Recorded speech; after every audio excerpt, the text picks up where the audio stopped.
Hello, I'm back with some more World War 3, and today I'm going to be using this here beast, which is the Vepr12 shotgun. The Vepr12 is a multi-purpose semi-automatic detachable magazine shotgun. It's patterned after the original Kalashnikov rifle and built on the heavier RPK light machine gun receiver. Now, there is a variety of guns in there, and we'll go through some of them, but I'll let you know what I have for this here gun. I don't really have that much sort of attachments to it. The only thing I've got is obviously the gold camouflage, because everybody's using gold. I think every single person that I've seen at the end of rounds in squads and things like that, everybody had the gold camo on. I've got the sapphire scope like I had on the previous one. I'm using a medium barrel. I've been doing some testing on the stream with this, and for me, even though the long barrel should be doing a bit better, and it does actually perform better at range, the medium barrel for me just seems to be all round best for everything, because it's got less recoil than the sort of longer one, better than the short one. All in all, I just prefer the medium barrel. I've got a Vepr muzzle brake, a Cobra tactical grip, and a 10-round magazine, and that's pretty much it. You can't have any special ammo for this, like AP or HP or anything like that, or FMJ, because this is a shotgun and he fires buckshot pellets. Although I would love to see an option where you get to choose, instead of using just buckshot, maybe you can use slugs. I think that would be a thing for them to sort of add in, hopefully later down the line. I know there's going to be like a big patch coming out at some point this week. There is, in the description, I'm going to leave the link to some of the patch notes they have on Steam. I probably will be a lot more than that, but we're just going to leave that link down below so you can check them out. If you haven't really gone into the game yet and you don't know what it's all about, you're sort of on the fence, should I get this, shouldn't I buy it, what is it for me? Well, I've kind of said it before in previous videos. It's a nostalgic game. It sort of brings back the old side of sort of Battlefield games, Battlefield sort of 2, Battlefield 3, that sort of thing, where it's not too fancy or anything, just you and your gun, and that's it, just playing another FPS.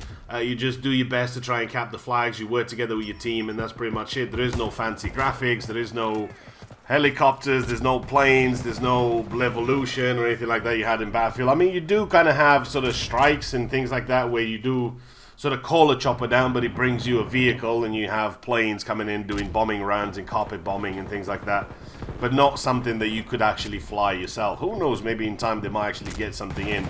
I've said this before, a small studio like this needs the money. They probably sold about just over 100,000 units now. I remember reading somewhere that they've passed 100,000 units, so all in all, I mean, they're getting a nice bit of a stream of income coming in, so they can keep on patching and keep on sort of updating the game. And I think that's what's important with these types of games. While it might not be the best game you've ever played or the fanciest game you ever played with the newest innovation and things like that, it's a game that works, and it's going to be fun for you to enjoy if you enjoy this type of game and you enjoy this type of thing. Now, if I may go back a little bit to the patch notes, like I said, there's going to be some of them in the description, and probably more of them will be linked further down when the actual patch comes out. It should be at some point this week. Some of the things they really need to be sort of changing is the vehicles. For me personally, vehicles need to be addressed sharpish. It's the vehicle cost. Now, there is a ton of vehicles that you can spawn yourself once you get an X amount of points. Say 3,000 points for a Leo, you can actually have yourself a main battle tank in the game, which is pretty powerful if you use it or put it in the right hands. You can have a Marder, you can have a Lav, you can have a couple of different vehicles that you can get for about sort of 3,000 points, which is not that much really. And I found myself, if I get a tank early on, if you spawn at the beginning of the match, you do have a Lav and you do have a tank in your base to actually use. So once you use that, I mean, it should be fairly easy for you to get a couple of thousand points out of it, and then you kind of never run out of tanks. Just like in any other shooter, you're going to have the KD kiddies that never really come out of their sort of spawn and base. They're going to sit there with a tank, and obviously you'll need to go and cap flags, and as soon as you go anywhere near him, he obviously does have a tank, so he can take down a couple of targets nice and easy. And he's going to get on more and more points, and then he's just going to have another and another tank. You can, as soon as you've died, you just spawn in another one, and that's it. Now, the cool thing about this is that if you do have a couple of friendlies spawning in tanks, you won't be able to spawn more, so you're not going to have, I don't know, say 5 versus 5 tanks. You can only spawn sort of one of each, which makes it a bit more bearable and a bit more easier to take down. A squad of 2 guys should be able to take down a tank fairly easy. Or not, if not, then just go around, stick a couple of mines down in his sort of path.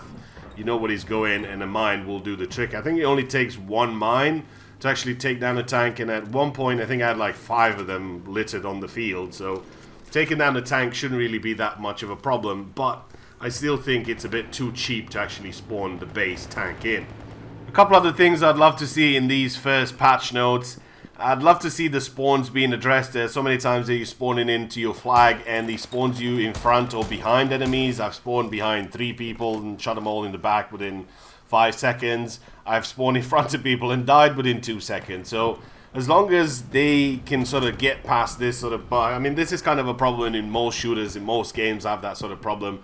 Spawning in onto a flag when somebody's attacking it or somebody's just waiting on the edge of your flag.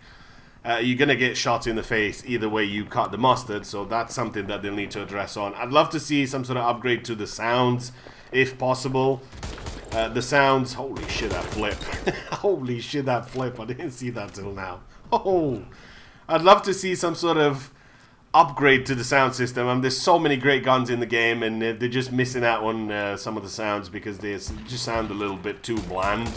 And hopefully they can make them a little bit more beefier, a little bit more cool. Let's just put it that way. As long as they can get some of these sort of main issues done in the beginning, as soon as you can get some patches out, just get them out, get the people sort of interested and hyped in the game, because they had a bit of a tough time when the game launched. It didn't really work for a couple of days. You couldn't launch the game. Well, you actually launched the game, it showed that you were playing, but you couldn't get past the main menu. So that kind of hurt them a little bit. Most of the negative reviews are going to be loading, I couldn't get in the game, trying to get in the game, that sort of thing. A lot of the times, no, I'm friendly, don't shoot me. A lot of the times the visual clutter kind of puts off people a lot. It's pretty tough to see who's a friend, who's a foe, because that little rendering sort of thing doesn't work that well, and the visual clutter sort of doesn't help either. They need to sort of make that just a bit better so you can tell who's a friend, who's a foe. A lot of times you end up getting shot by your own teammates because whatever you're carrying, ammo pack, med pack, whatever, that's the thing, that little thing, it's a square that lights up and you can tell that's your teammate. There's no sort of icon on top of his head or anything like that, like you'd have, say, in the older Battlefield games or something. And it takes a bit of time for that to render. Now you're playing a shooter and you're only going to have a couple of seconds to react.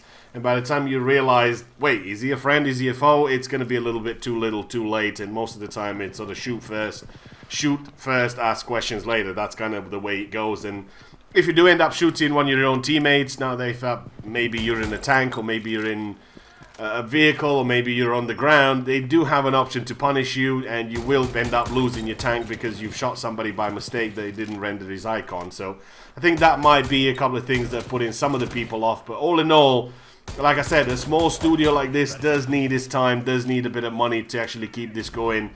And things will change and things will improve in due time. I mean, the best thing you could do right now is take a look at the game, see if it's something that you're enjoying, see if something that maybe it's me, and I definitely see me and my friends playing this and having a bit of fun. Or if you're not sort of thinking about sort of buying straight away, keep it on your watch list, keep it on your...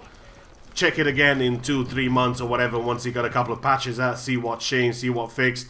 And don't get me wrong, some of the things I mentioned earlier on, those are some of the things I want fixed. I would like to see them fixed because it would make the game a better experience. There's ways around it. I mean, I don't have to spawn on, say, the A flag where it's being capped. I can just go to B and walk my way to it. I can go back to my base. I can do a number of things to avoid being sort of killed as I'm spawning in a flag. I can just go back and, yes, it's going to take me an extra 10, 20, 30 seconds to get back into the fight to whatever flag I was going for.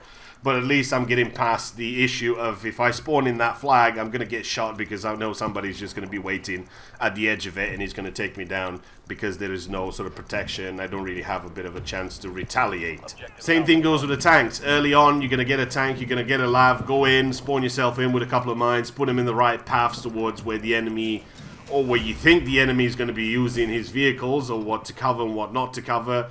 Get a couple of mines down and you should be good to go. There is ways around things, and these are not game-breaking issues. These are just some of the things that will make the game experience better, and you'll have a bit more fun and less things to worry about when it comes to logging in and just playing the game. As I was playing the game the other day on stream, somebody said, oh, you're using the Vepr12, it's a bit too OP, it's a bit... Well, I didn't really find the weapon to be that overpowered. I mean, I'm not getting shot by the Vepr only. Everybody's using sort of different weapons and different things. I do like the weapon. I think the medium barrel for me, it's perfect. Less recoil, it's just a good combination of everything. Some may actually prefer the longer barrel. Like I said, it's going to be easier for you to pick off targets at longer distances, but it's going to be a personal preference and you can choose whatever you like. All in all, I gotta say, it's not something that I've been shot with over and over and over again. It's just everybody's using Veprs and things like that. It's a whole array of weapons. Everybody's using and experimenting with different things, which I'm going to do the same. I've been using this and the Alpha for now, instead of going through the 76.2s for now. But I'll be testing a lot more and seeing what the game has to offer once they get some new patches out at some point this week. Hopefully you enjoyed the video. I will see you in the next one.